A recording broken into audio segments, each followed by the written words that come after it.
we are about. Yeah. We're live. All right, excellent. Welcome to another episode of the Brew with Matt and Mike. Thank you guys so much for joining us. We're doing a little bit of a preview for the Illinois game. We did some notes. We're here. We're trying to be a little bit more proactive, making sure we're prepared. Matt, how you doing this morning? Is it cold? Is it blustery? What you got going over there in Wisconsin?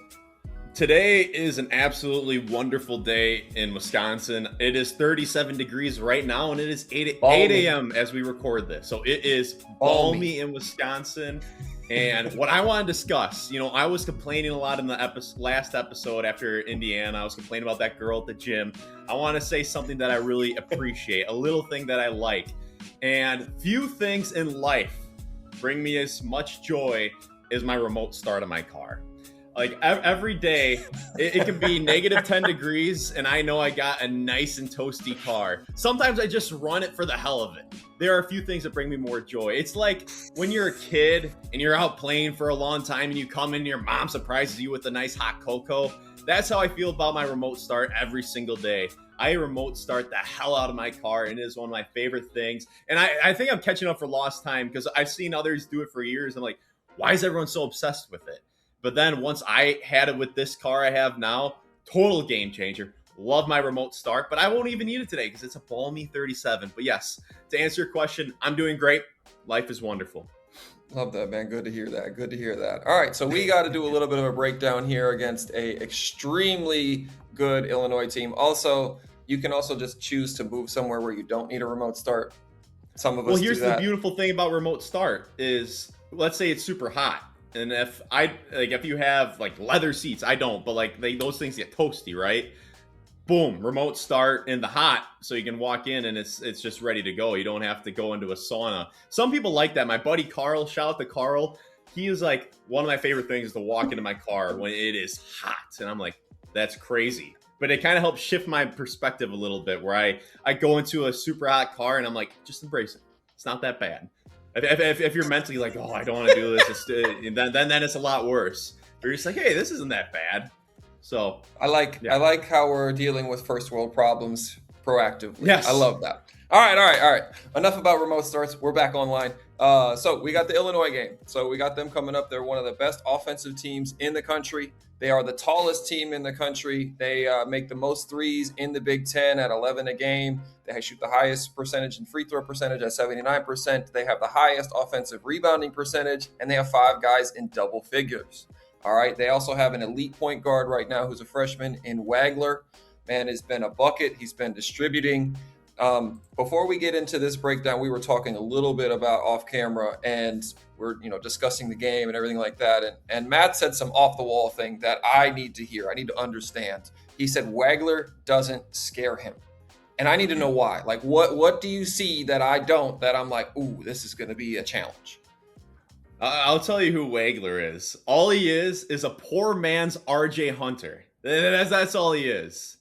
He had that R.J. Hunter poster in his wall growing up, and I think he should have strived for something a little bit better than that. So when I look at him, I see someone who is just a slightly worse version than R.J. Hunter, and that doesn't strike fear into me.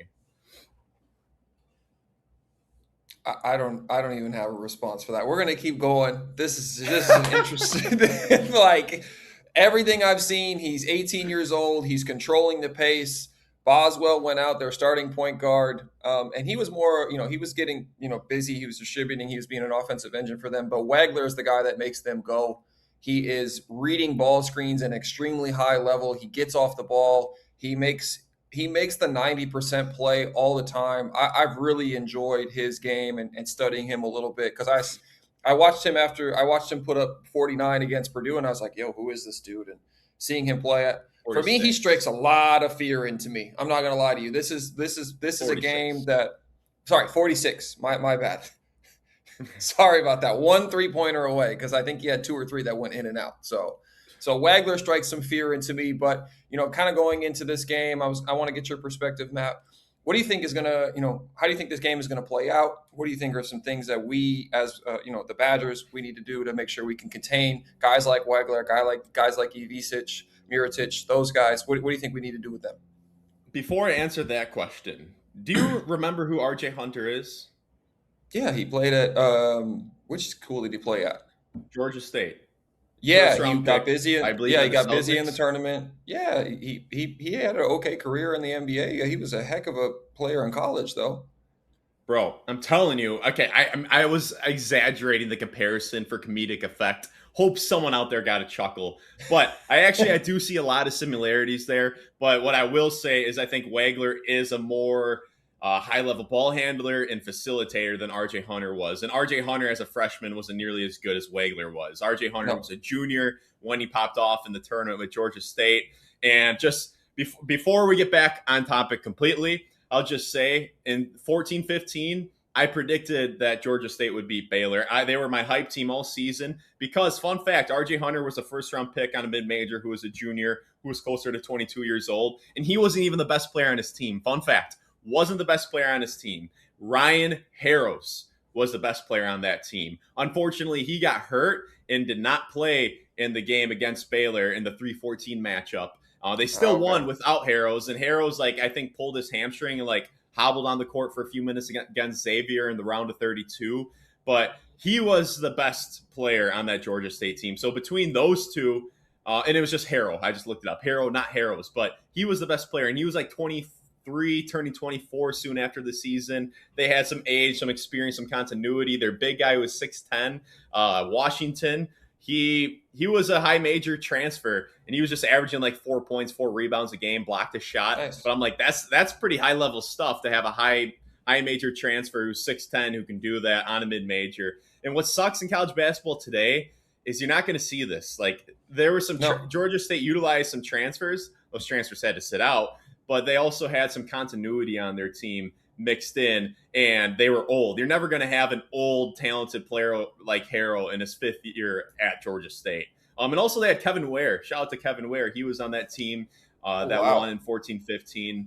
But yeah, enough about the 14-15 Georgia State Panthers. Yeah, to answer your question, watching Illinois, watching their film, both Mike and I studied their film. We want to come prepared for you, the viewer. The ball pops, man. That's the first thing I noticed is the ball is popping. They have a lot of foreigners on their squad, and they might be the best road team in the country. I know this is a home game, but and I also want to point out, I said this off camera to Mike, I think it's addition by subtraction losing Kylan Boswell. He broke his hand, and he's a good player, don't get me wrong, but he's a little short and a little stout for my liking, and now without him, everyone is 6'6" and taller for Illinois. And outside of Wagler, everyone's 20 years and older. So, like, they have a 22 or 23-year-old freshman, one of the overseas guys. He doesn't play that much, but you get the two Ivisic brothers who are both 7'1". Both are 22-year-old juniors. So this is an older physical team, and on the road, they show they don't get rattled at all by crazy raucous fans. They know they probably have a different experience growing up overseas, but yeah, to beat Nebraska on the road, to beat Purdue on the road, and to almost beat Michigan State, to lose in overtime to Michigan State and have an opportunity, I don't know if it was to tie the game. It was. Like, that's high level stuff. And they're 5-1 without Boswell, and they almost beat Michigan State, and they beat Purdue, Nebraska, and almost beat Michigan State all without Boswell. So now they're 6'6" across the board. They have some beef down low between the 271 brothers, and you got a 6'9", 250-pounder. And they also have, fun fact, they have a Stojakovic on their team. And if your last name's Stojakovic, you can't be the only guy who can't shoot, because he's shooting 24%, but everyone else is a pretty good shooter for Illinois. But yeah, I don't know. I feel like if your name's Stojakovic, you got to be able to flick. But yeah, I don't necessarily answer your question, but I do think a big thing with Wagler is, and obviously I was exaggerating a little bit more with the RJ Hunter comparison, but man, you got to be smelling what that guy had for breakfast. And I know that's a pretty simplistic take, but I've watched a lot of the film. If you dare go under the screen, he's going to make you pay every single time. Or if you just give him an inch, you're giving him a mile. He's going to make you pay. He's that sharp from deep. So that's one of my big takeaways. And then you need rap. You need rap depth. You can't just have Belauskas and Winter. If there's no rap, that could be a problem for Wisconsin. You need that depth piece. So that's my answer. What are you thinking, Mike? Well, this is a really elite offensive team, right? They're probably, I think they have the highest offensive efficiency rating since Ken Palm came out back in like the 60s or 70s or maybe later than that. So it's a highly efficient offensive team. Brad Underwood went and raided a team called SC Derby in the Montenegrin League. It's actually a league that feeds to one of the bigger clubs in the Adriatic League. The Adriatic League's a very, very good league. It's ex-Yugoslavia. Matt, can you point out ex-Yugoslavia? Do you know the countries in ex-Yugoslavia? Is it close to The Russia? Balkan states. It kind of. It's closer to Turkey actually. It's Slovenia. It's Slovenia, Croatia, Montenegro, Bosnia Herzegovina, Serbia. That area, all that used to be ex-Yugoslavia. Also, they also have a guy named Mila Petrovic. He's not the son of Drazen Petrovic. He's a Serbian player, not a Croatian player. So Brad Underwood basically went and got himself a high-level European team. The way they play, the way they move the ball. They got a Mirotic. I compare him to Baby Jokic. He has some very nasty footwork that he has put together. He's a Montenegrin national team player at 19, 20 years old. He's super skilled, super high level, big man. They run pick and rolls with him in the middle of the floor. So this team is going to cause a lot of defense. They put a lot of pressure on the defenses because they can attack in so many ways and because they are so big. So it's going to be, big keys for me are how does Wisconsin handle those bigs? How do they handle the switches? This is going to be a huge game for Nolan Winter. This is a huge game for Belauskas. And if Rapp can't go, we are going to need our other big, Garlock. We're going to need Garlock. He's going to have to play this game. Yeah, Will Garlock is going to have to play this game. Someone else. Oh no, Rapp is going to play, but no, we're not going to get the Italian stallion. We can't get him in the game. No, we need Garlock to play. No disrespect. I thought that's what you were saying. I forgot about Garlock. No, we need Garlock to play and being able to handle switches. This is going to be a big game where how does Nolan Winter handle Wagler? How does he move his feet against Wagler? Can he keep the space? Can he use his length to bother him with shots? Because he's killed switches. And they also throw the ball down low. This is a really challenging defensive game for Wisconsin, just because the size and the thing that Illinois does. And then the two biggest keys for me this game are going to be transition. Nick Boyd needs to be a menace. The biggest thing that happens when you have such a big team, and one of the biggest problems with Illinois right now is because they lost Boswell, is the point of attack, point guards. Fears for Michigan State just cooked them because Wagler couldn't really defend. Stojakovic couldn't defend him. They couldn't keep guys like that in front of him. So the biggest keys are how quickly can Boyd get in transition, and he's going to be the head of the snake. We need him to have a huge game, and it doesn't necessarily need to be scoring. It needs to be getting guys into foul trouble, especially in transition. Can they get out in transition?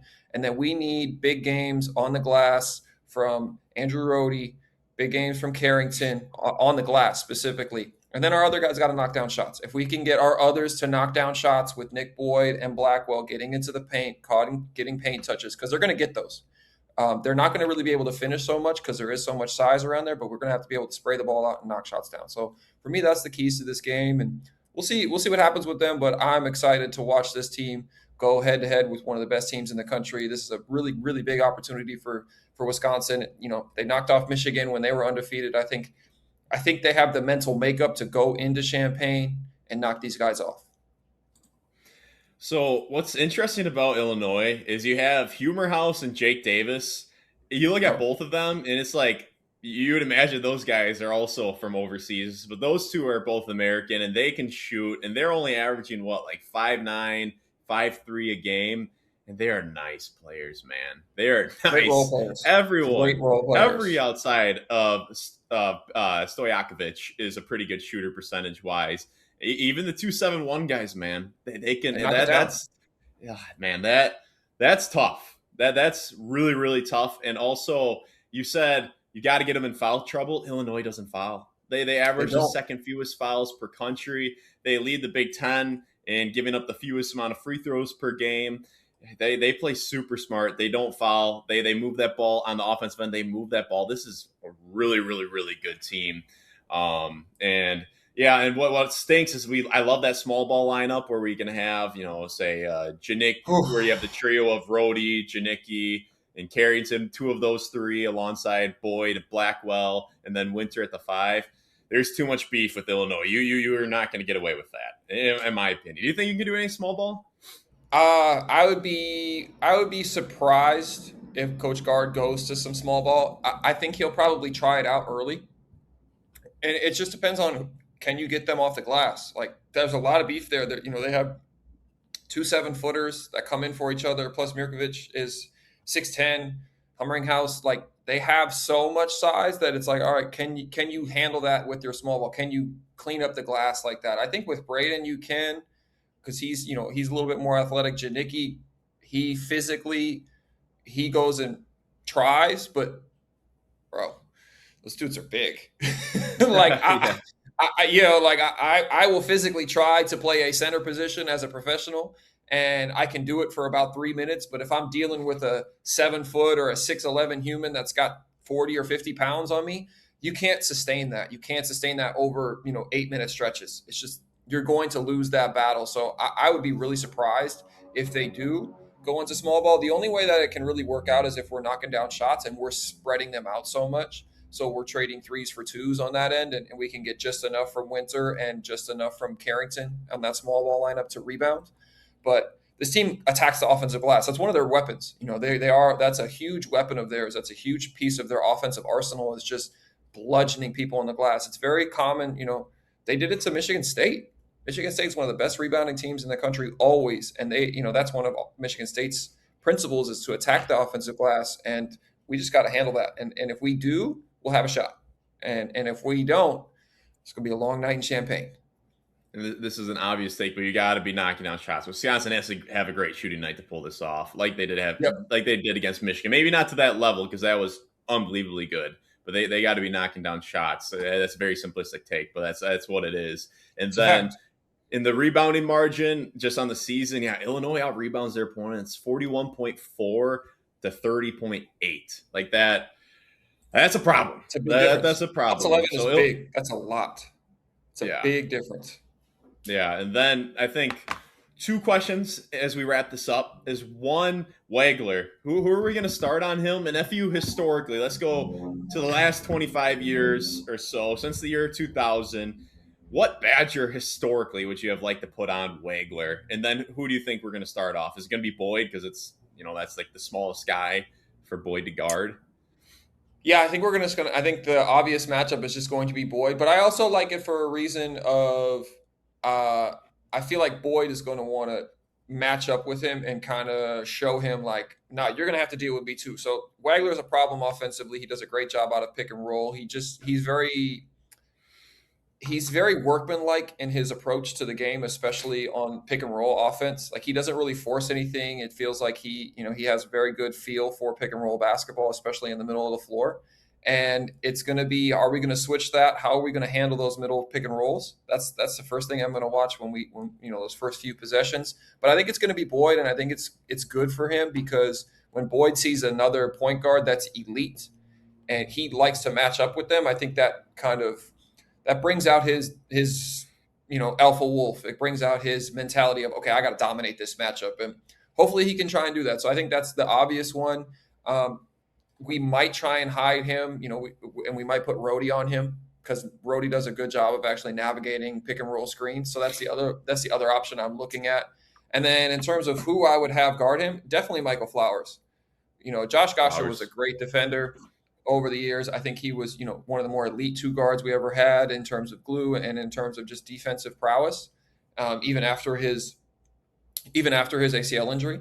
But man, like, in terms of the best defender to come through the program, I have a hard time believing it's anybody but Michael Flowers. He was so athletic. He was, watching him navigate screens. Obviously, the game was quite a bit different than it is now. But him navigating screens, him navigating ball screens, his ability to guard multiple scorers of how they scored, because he would chase guys. That's the other thing. Basketball is a little bit different. You'd have a lot more down screens, a lot of pin down actions, and he was so great at navigating those, getting skinny, lowering his shoulder, and staying connected to guys on their hip, and then just not giving up on ball screens, refusing to get screened. I think he'd be one. I also really like Showalter, just because of his physicality.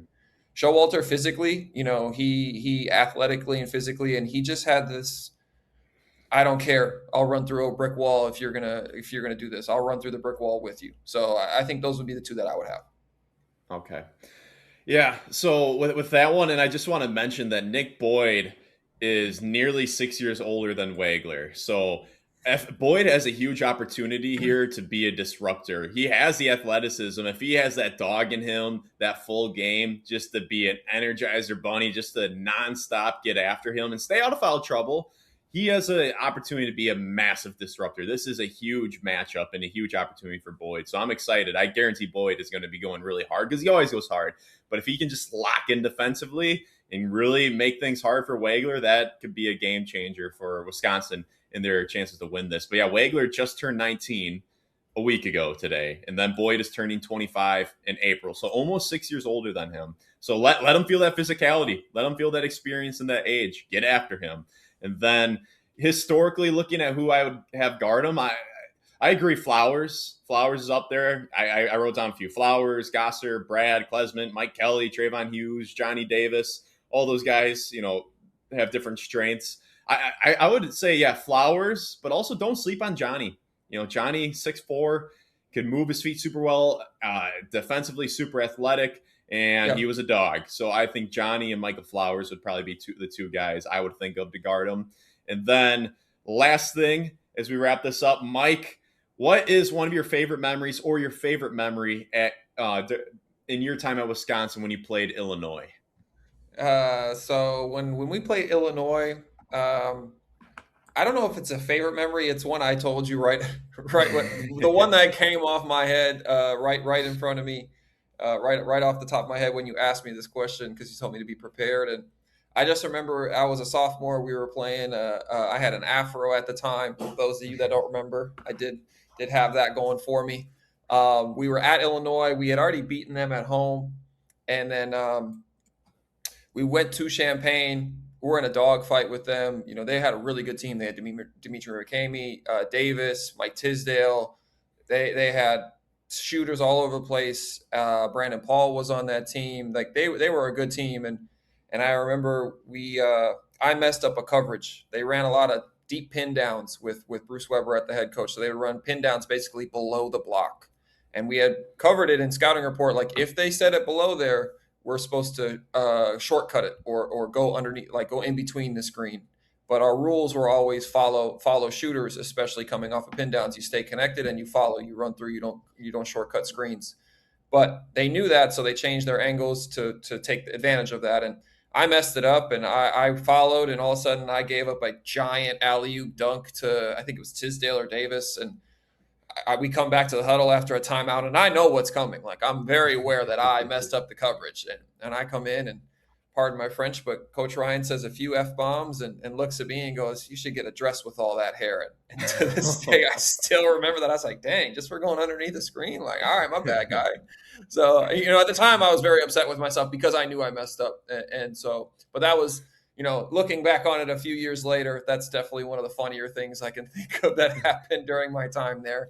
But we had some good battles with Illinois. We always played down there. I also really enjoyed, they changed it after my freshman year. Illinois always let their students sit courtside. So that was one of the things that was great going to Illinois, because you would have some really great interactions with the student section there.